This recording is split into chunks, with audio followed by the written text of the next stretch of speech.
Kisah Nabi Muhammad bagian ke-34, Syahidah pertama. Sabar, demikian sabda Rasulullah, setiap kali para pengikutnya mengadukan penderitaan mereka. Saat itu memang tidak ada lagi yang dapat diperbuat selain sabar sampai mati.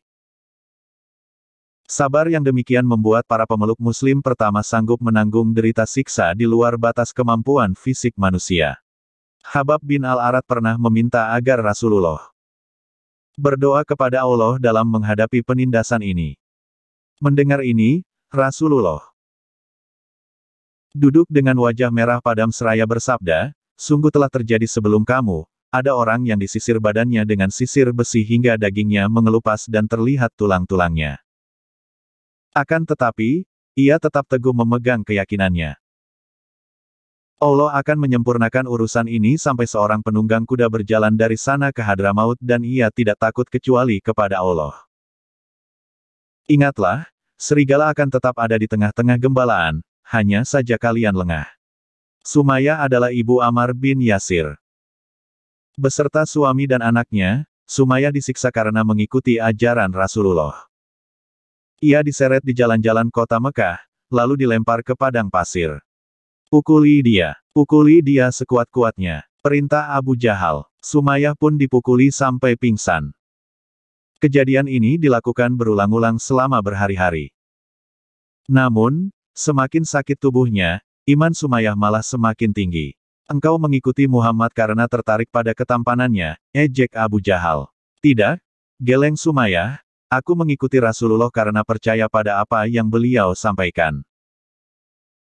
Aku mengikuti Rasulullah karena beliau mengajarkan ada Tuhan yang lebih patut disembah daripada berhala-berhala kalian." Akhirnya, kesabaran Abu Jahal pun habis. Dia mengambil tombak dan menusuk Sumayyah. Sumayyah tercatat dalam sejarah sebagai perempuan muslim pertama yang syahidah karena membela Islam. Gelombang surga untuk keluarga Yasir. Ketika Rasulullah menyaksikan Yasir, Sumayyah dan putra Yasir yang bernama Ammar disiksa habis-habisan. Beliau bersabda, "Sabar wahai keluarga Yasir, tempat yang telah dijanjikan bagi kalian adalah surga." Gelombang penebusan. Melihat saudara-saudara baru mereka disiksa demikian kejam, Abu Bakar, Utsman bin Affan, dan semua orang kaya yang beriman segera bertindak. Abu Bakar mendatangi Umayyah bin Khalaf yang sedang menyiksa Bilal. "Bebaskan dia," pinta Abu Bakar. "Tidak," cibir Umayyah. "Engkau dan temanmu telah meracuni pikirannya. Justru aku yang minta kamu menghentikan pengaruh jahatmu terhadap budakku ini."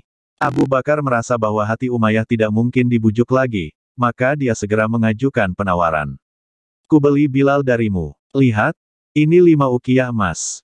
Ambil uang itu dan berikan Bilal kepadaku." Dengan seringai penuh kemenangan, Umayyah menyambar uang-uang emas itu. "Wahai Abu Bakar, andai kata engkau menawar 1 uqiyah saja, sudah tentu aku menjualnya. Dia sudah tidak berharga lagi bagiku." Wajah Abu Bakar memerah, bukan karena marah, melainkan karena dipenuhi rasa bahagia bisa menolong saudaranya yang tertindas. "Jangan hanya 5 uqiyah, ujar Abu Bakar sepenuh hatinya, andaikan engkau menjual 100 uqiyah pun, aku akan tetap membelinya." Kini giliran wajah Umayyah yang memerah. Terbayang keuntungan yang akan didapatnya seandainya ia menawar lebih tinggi lagi. Abu Bakar yang baik hati kemudian membebaskan Bilal. Tidak berhenti sampai di situ, beliau pun terus menggunakan hartanya untuk membebaskan 5 kaum muslimin lain yang tengah disiksa. Budak terakhir yang dibebaskan adalah budak milik Umar bin Khattab.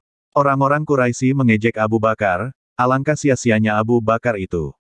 Dia membuang-buang uang untuk membebaskan orang. Namun, semangat Abu Bakar justru membakar kaum muslimin lain untuk turut berusaha keras membebaskan saudara-saudara mereka.